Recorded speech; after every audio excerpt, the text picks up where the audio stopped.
The Serpentine army, summoned by Padma's Nagastra, struck fear deep into the hearts of Drihu's soldiers. Enormous pythons, larger than anyone could have imagined, seemed to rise straight from the depths of the underworld. They devoured Drihu's fiercest warriors as if they were nothing more than helpless insects.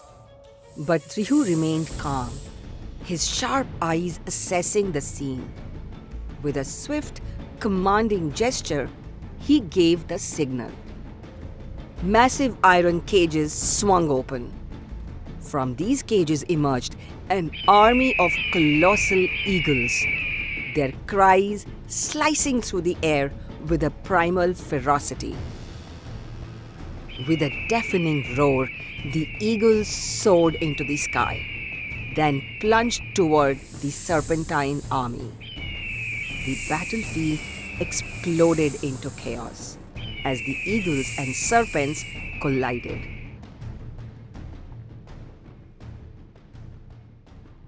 Padma's eyes blazed with anger as he watched his prized weapon, earned through years of grueling penance, neutralized by the enemy's counterattack. His grip tightened on his bow, his fury building like a storm. "Enough!" he thundered, his voice booming across the battlefield like a crack of lightning.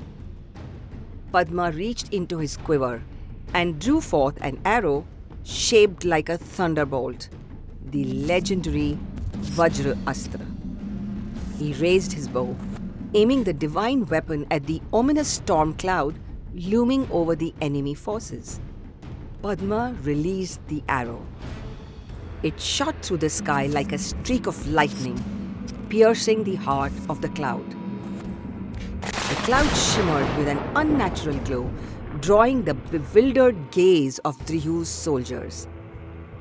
Their awe quickly turned to terror as the cloud began to churn violently, crackling with raw, untamed energy. Drihu immediately recognized the weapon. His face turned pale, his eyes wide with dread. Without hesitation, he shouted, "Take cover!" The cloud erupted in a blinding flash, illuminating the battlefield like a divine explosion. A deafening roar followed as the storm unleashed its fury. Bolts of thunder rained down with terrifying precision, tearing through Drihu's army without mercy. The ground quaked under the sheer force of the divine onslaught, leaving behind scorched earth, shattered ranks, and utter chaos.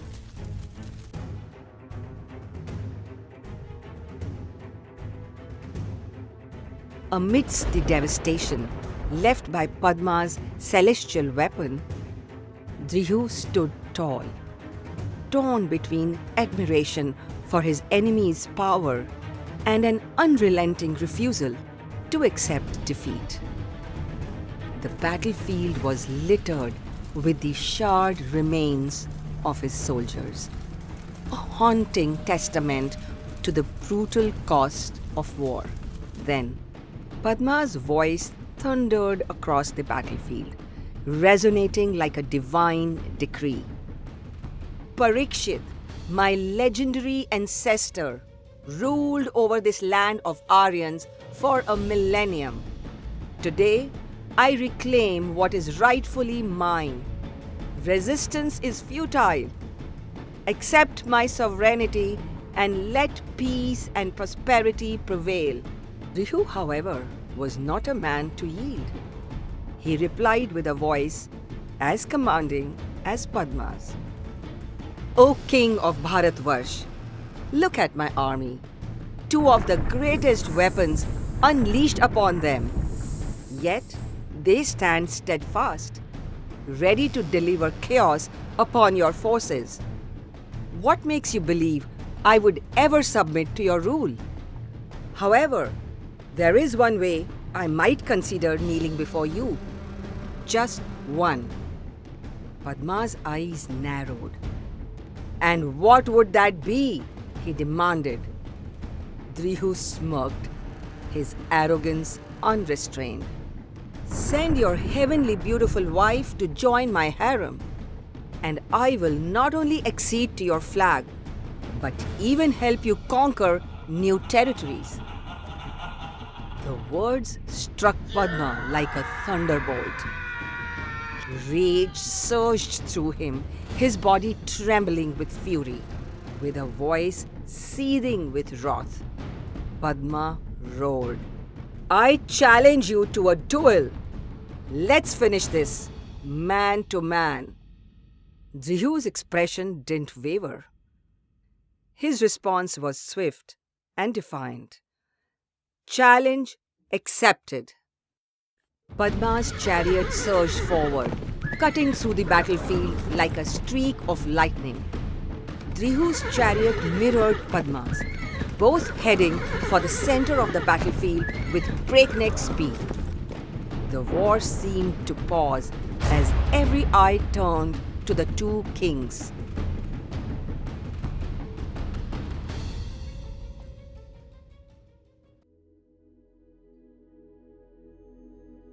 Leela knelt in the serene sanctuary of a temple, her hands folded in devotion, her lips murmuring a silent prayer. The air was still, tranquil. Suddenly, sharp, incessant cries of a raven pierced through the silence like an ominous drumbeat. It was the same bird whose unwelcome cries had been haunting Leela for days. Leela opened her eyes with frustration. Her patience finally snapped. Grabbing a knife, she dashed to the balcony. But the raven was gone, leaving behind only the unsettling echo of its cries. Just as she was about to retreat, her gaze fell on a sight that made her heart leap. Beyond the city walls, rows of soldiers marched in unison. Her heart soared. A wave of joy swept over her. As she flew down the stairs, it felt as though her feet had sprouted wings. The sound of returning troops echoed through the city, increasing Leela's anticipation. Her heart pounded with a mix of hope and longing. But as she approached the procession, she sensed that something was terribly wrong.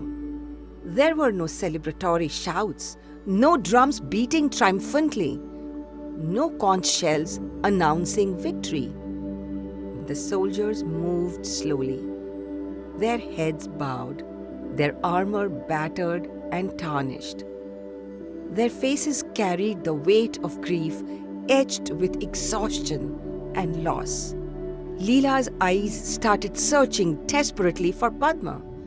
She scanned every face, every chariot, but he was nowhere to be seen. Then she saw it. A golden hearse, draped in the royal flag, slowly making its way toward the palace gates.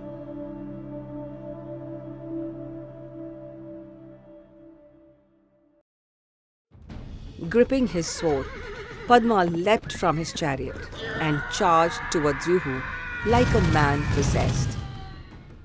Drihu stepped down from his chariot, a spear in hand, and advanced toward Padma with equal ferocity.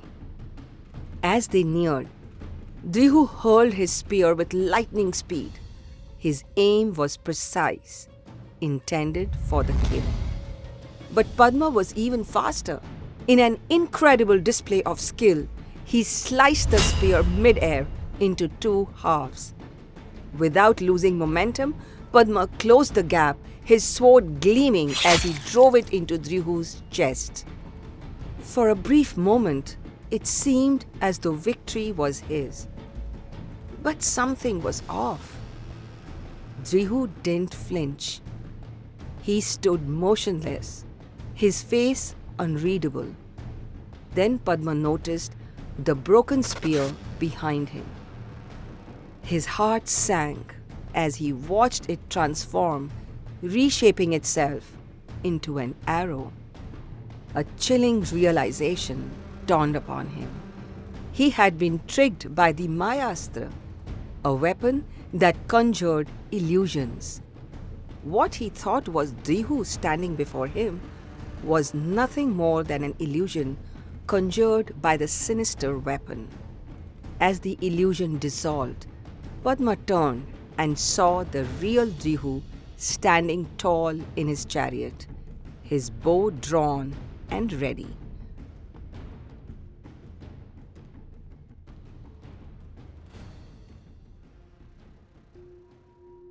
The royal court was steeped in sorrow.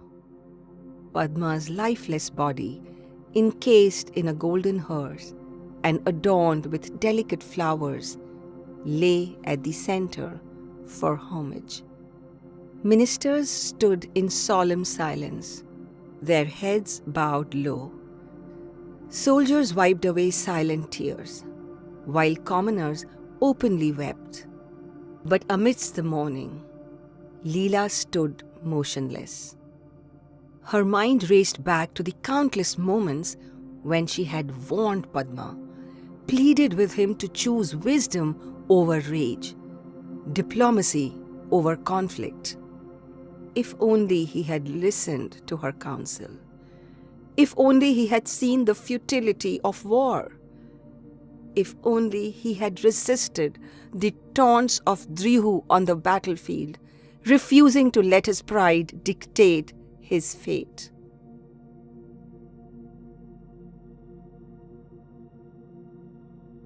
Against the tranquil backdrop of the Saraswati River, the priests prepared for the king's final farewell. The head priest moved around the pyre, holding a flaming torch. The fire in the torch danced wildly, eager to consume. As Leela stared into the fire, a hypnotic vision overtook her, pulling her back to another fire, one from a time of joy and beginnings. She was on her wedding day, adorned in vibrant red, circling the sacred fire, with Padma walking behind her. She saw his face, radiant with love and devotion, and his voice echoed in her memory. From this day onward, until eternity, we shall be together. As the memory faded and she was thrust back into the present, Leela's heart clenched at the thought. How could the sacred flame that had witnessed their union now bear witness to his end?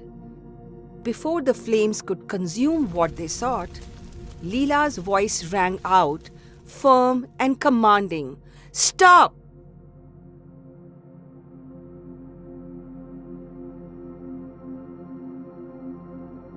The priests froze, startled by the sharpness of her voice. Gasps rippled through the mourners as their eyes darted between the queen and the torch. "The Mukhagni will not be given," she said firmly. "The fire that bound us in life will not separate us in death." One of the priests finally broke the stillness, his voice cautious yet pleading. "Your Majesty, if the rites are not completed, the king's soul cannot move on. It will remain trapped, unable to continue its journey through karma." Leela turned to face him, her gaze unwavering, burning with resolve. "I said, the Mukhagni will not be given," she repeated, her voice firmer than before. "Take his body back to the palace. Preserve it." Padma's body was returned to the palace, where it was carefully preserved. His face, still and serene, seemed untouched by time, as though waiting for the queen's will to unfold. Leela withdrew to her private chambers, her sorrow replaced by unshakable determination. She knelt before the idol of goddess Saraswati, her hands clasped in prayer, her heart burning with just one purpose: to bring her husband back to life. Days blurred into nights, and nights into weeks, as Leela dedicated herself to a strict penance. She gave up food, sustaining herself on nothing but tulsi leaves and water. "Goddess Saraswati," she murmured, "you gave me the strength to stand by my king in life. Now, grant me the strength to bring him back, to defy the fate that has torn us apart."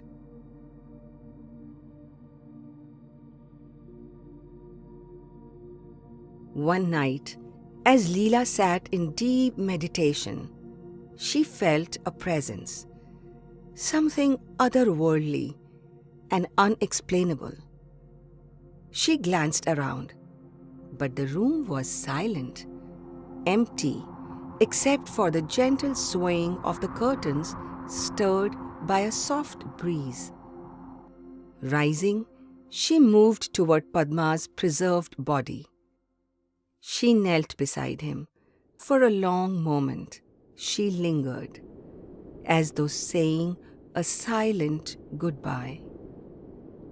Then, with a deep breath, she stood and walked away, her steps calm but purposeful, echoing softly through the quiet palace corridors. Outside, beneath the silver light of the moon, she mounted a horse and followed the familiar trail through the hills. The path, illuminated faintly by the moon's glow, wound toward the cliff, a place Padma had cherished. Memories flooded her mind. Padma's laughter, his warmth, the sacred vows they had taken. Her lips curled into a gentle smile, one filled with love and acceptance.